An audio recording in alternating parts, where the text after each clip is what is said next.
Hello everyone, Daryl here to present Starnet++ very briefly, and more specifically a front-end batch script that I made up for launching Starnet++ in what I consider, at least for my workflow and my style of processing, a more convenient and efficient way of using Starnet++.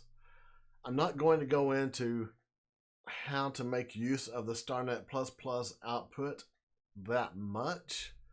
I'm just going to touch on it kind of briefly, some simple level editing as I am familiar with. There's probably some more complex ways to deal with star masks and really do things to perhaps enhance your images further, but I'm just not that skilled yet. So it's just going to be a very basic concept, show the idea behind Starnet++, what it's for. And to begin with, this is an application created by Mikita Mizura, and the file is available again on SourceForge. I will provide a link to that in the description of the video. And what this is, very simply, is an application that allows you to process an image such as the one I have here open in Photoshop of Great Orion to remove the stars in this photograph from throughout the photograph, both where the stars cross over the nebulae as well as the surrounding sky. And it's quite effective. It's an impressive program, I must say. I understand it's been incorporated as a module into PixInsight, which I don't use or haven't used yet. And I believe it's also available for Mac, maybe for Linux platforms. But what we're talking about here is strictly with respect to the Windows 64-bit platform, Windows 10 in my case. Let's see, I thought I had an existing image to work from, but I don't see it, so we'll not worry about that. Let's say we've got an image again, as you see here, of Great Orion, and we've made various edits. We've got, multiple layers. I'm not even going to do any actual edits. I'm just trying to illustrate some points. So we've got this basic image. We've applied some levels to it via a layer. We've applied curves. But now we're ready to move forward and create a starless image because we want to work with that file to further enhance the non-star elements of the picture without impacting the stars and potentially doing things such as causing the stars to bloom or explode in brightness even more. The way Starnet++ works, it is designed to use TIFF files, and they must be flattened or layerless TIFF files. As is, we've got this image with a couple of adjustment layers in it. And we've got one option. We could flatten the image, but that is destructive. You can't undo the changes very easily. So a better option is simply go to the File, Save As, and turn off layers. And then, per the instructions for how to use Starnet++, we want to browse to the parent folder where we installed Starnet when, and in that folder, save a copy of the file. So we're just going to maintain the same name, Great Orion TIFF, making sure layers are turned off, and do a save. And I always just don't even bother with compression because that's faster, doesn't slow me down. And especially if I'm working with really large files, compression can take a while. For this demo, I am using a small file of 1920 by 1280 pixels, so it would save pretty quickly regardless. And matter of fact, I'm going to save it with compression just to test out, does Starnet++ work with a compressed image file? I believe the answer is yes, but rather than say it does and find out differently, let's just find out. So now that we have saved Great Orion TIFF flattened and compressed to our Starnet Win folder, as you see over here, we've got three different options on how we can process the file. The RJIT RGB Starnet++ executable for color images is what we would normally use. And if we drag the TIFF file directly onto that, it will process it with a default stride value of 64 and output it as a file called starlist.tiff. Now what the stride is a it's a size defining one edge of a square. So if in pixels. So if we say we want to use a stride of 10, then that is a pixel, it's a tile size of 10 by 10 pixels, 100 square pixels. And however many of those tiles in a grid it takes to fill up our image, that defines the total tile size that will be processed by Starnet++. The smaller those tiles get, hence the more of them that there are defining your full image, obviously the longer Starnet++ will run. It's just going to take that much more processing time to chew through all of those tiles. So it uses a default value of 64, and that generally works pretty well, especially for larger files. I have seen with this small file, as I've been playing around with it tonight, that I'm getting more artifacts than I would normally like. So most likely, if you're dealing with a low resolution file, you will want to go with a fairly small tile size, and that should give you more optimum results, I believe. I've not actually edited many files of as small a size as the one is here, and I'm deliberately avoiding using a small tile size for this example because I don't want to stretch out the length of the video or have to pause and resume later. So what we're going to do here is we've got the version saved to Starnet Win, and as I said, we can just drop it onto the Starnet++ executable, so we'll do that. And it jumps right in and starts processing. It tells us that it's going to use 600 tiles, and it reports this percentage of completion, and we wait for it to finish on out to 100%, and then we'll have a processed image. Now I'm going to abort that, and we're going to look at the second way of doing this. The author provided a batch file that is a simple one-line command that you can go in and edit. And whoops, I chose the mono version. We want the RGB version.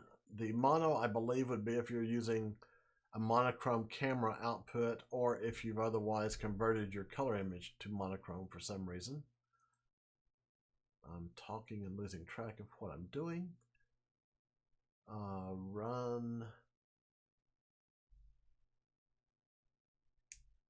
Run RGB Starnet. No, that's, yeah. Wait a minute. Oh, okay. I'm not wanting to drop the file on there yet. Whoops. Damn it. What I want to do is edit that file first to make sure that it's doing what I want it to. So we've got greaterorion.tiff saved into our Starnet Win folder, and that's our input file here already typed in. And I have already specified a file name for output of go_starlist.tiff. But this time I've got about a tile size of 128.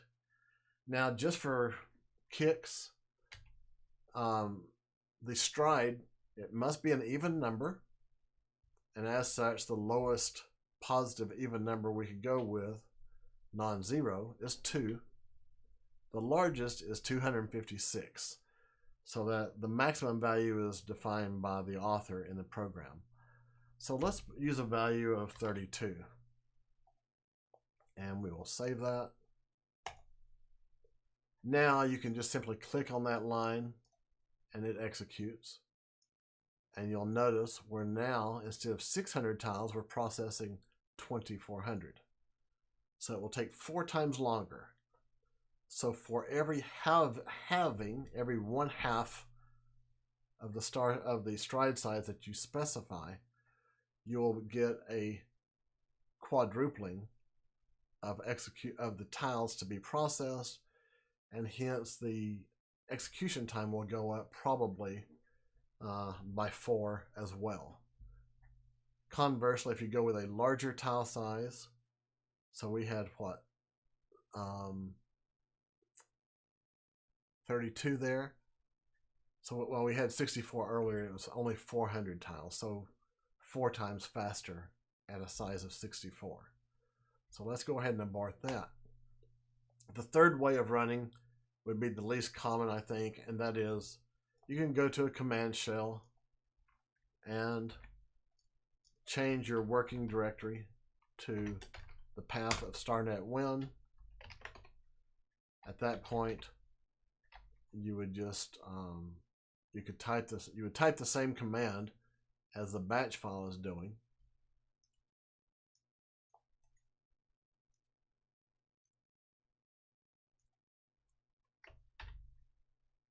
I'll make this even smaller.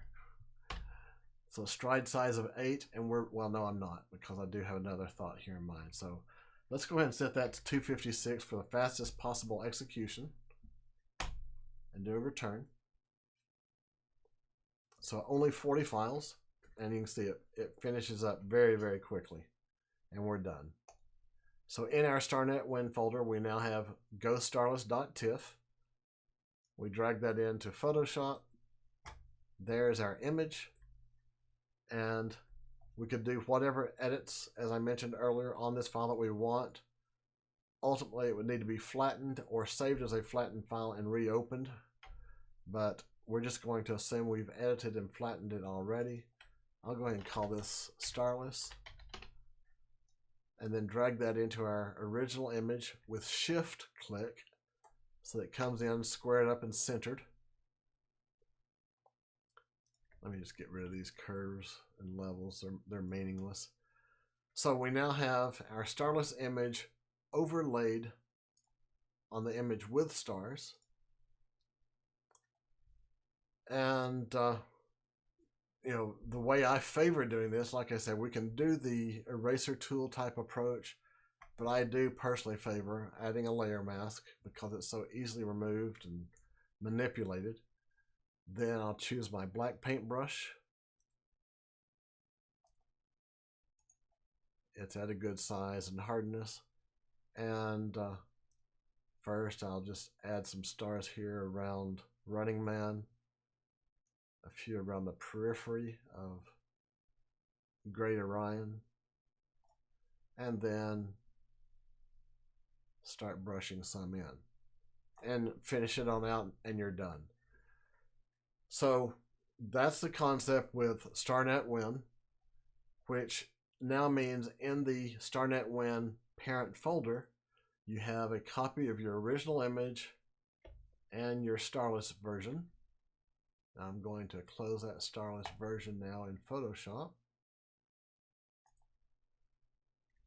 So that's 2 files to delete or clean up by moving back to a project folder organized with the original, whatever you want to do.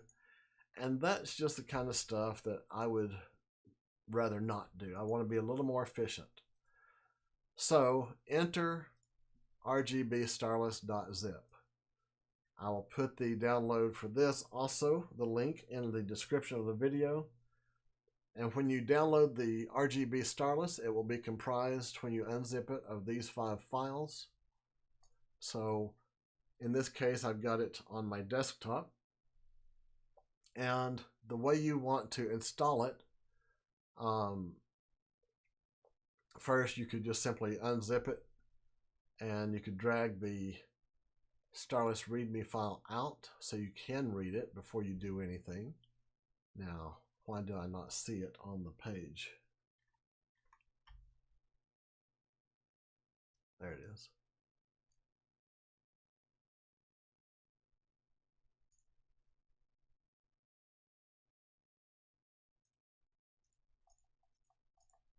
Okay, we've extracted it into Starnet Win, and you can see we have a pair of icons, a pair of new batch files, and the Starless README.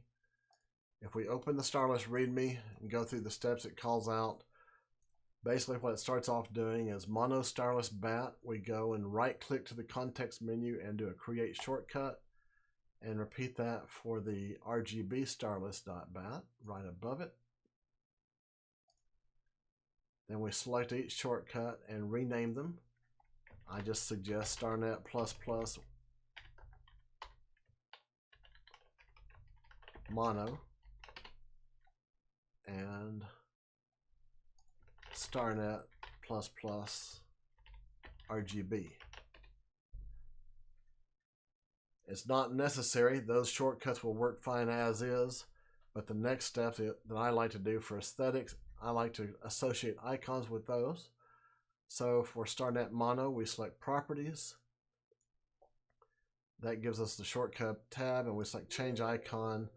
OK to ignore the little prompted message there, and click on Browse. That takes us into Starnet Win, where we can choose the Mono Starless icon file. OK that, and then repeat the same process for the RGB file. Choosing RGB Starless icon.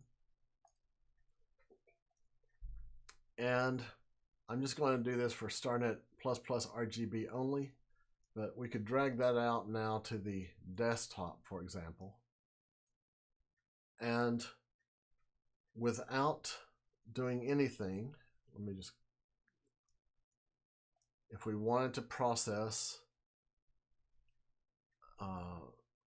a flattened saved copy of Greater Iron TIFF, instead of actually saving it to the Starnet Win folder as before, and let's see here, let's get rid of the Starless layer.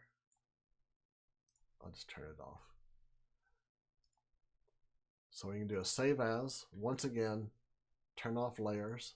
But since we're saving it to the original images folder, we don't want it to be called the same thing. So I'm going to call it goflat.tiff.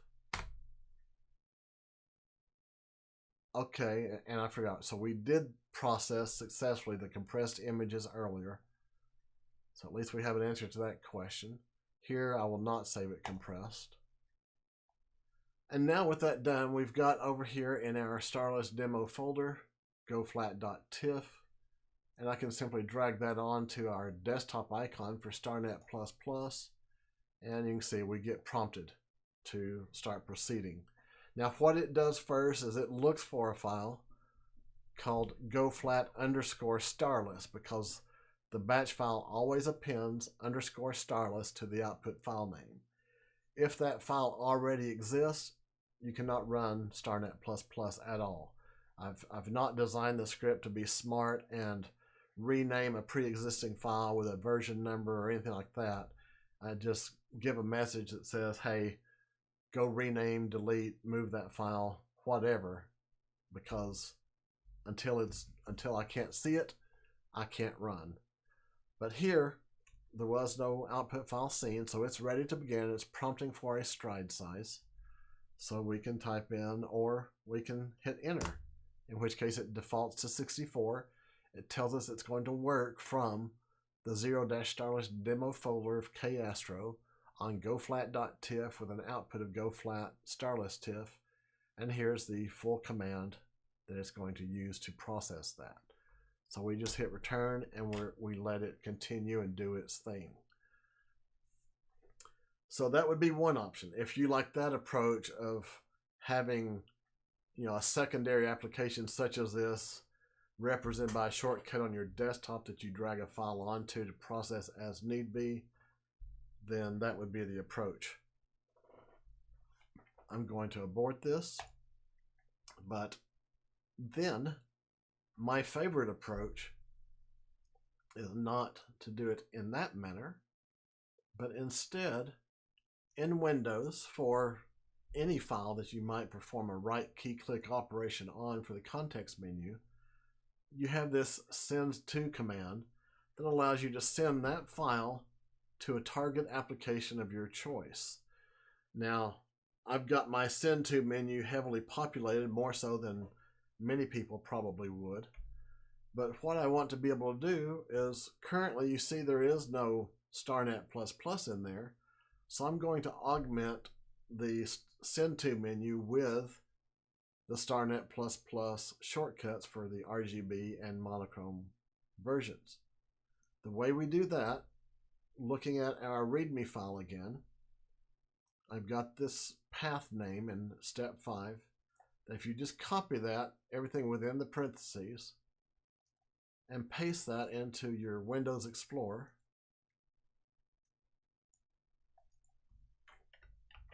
what that will do when you hit the enter key is it will parse out this %username %variable and substitute your actual login username. Yeah. Well, I guess the short form of that, I should say. And that may be like for myself, for some reason this doesn't actually work. You can see it gives me this error message. It's looking for my name to be AMBRE. Well, my username is actually AMBRESS. Why it doesn't parse that out correctly, I have no clue. Well, now I can't type things correctly.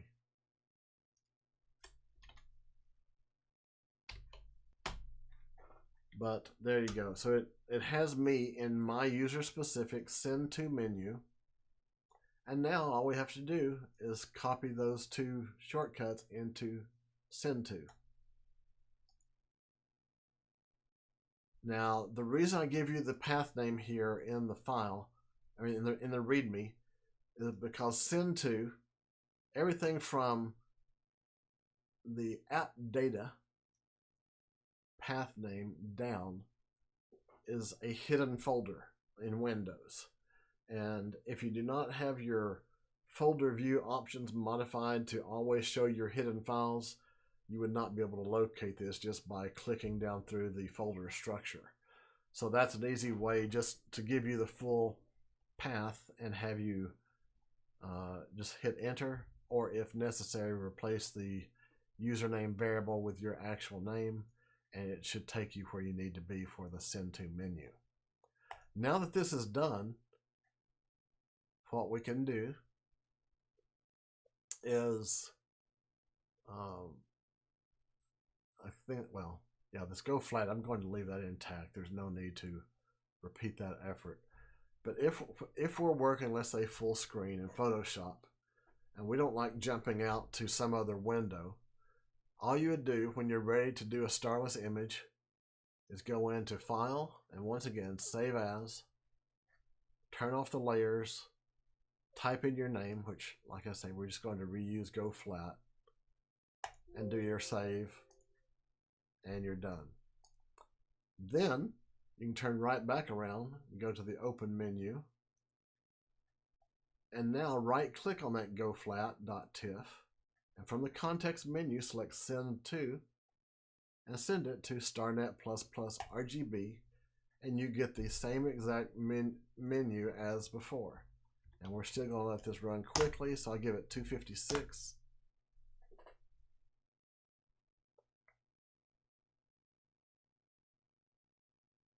And it's done. You see it updates within the same menu, within the same folder. And since we're in the open dialog, we can just click on that starless and bam, there we are. And we're once again ready to take that starless layer, drag it into the original with a shift click, and start our processing on it. You know, paint with yellow for whatever reason, erase away to stars. You know, whatever you need to do, you're ready to go. So that is that, and I hope if you like this approach of using the SendTo to invoke Starnet++, I hope you find it useful. So have a great day and clear nights.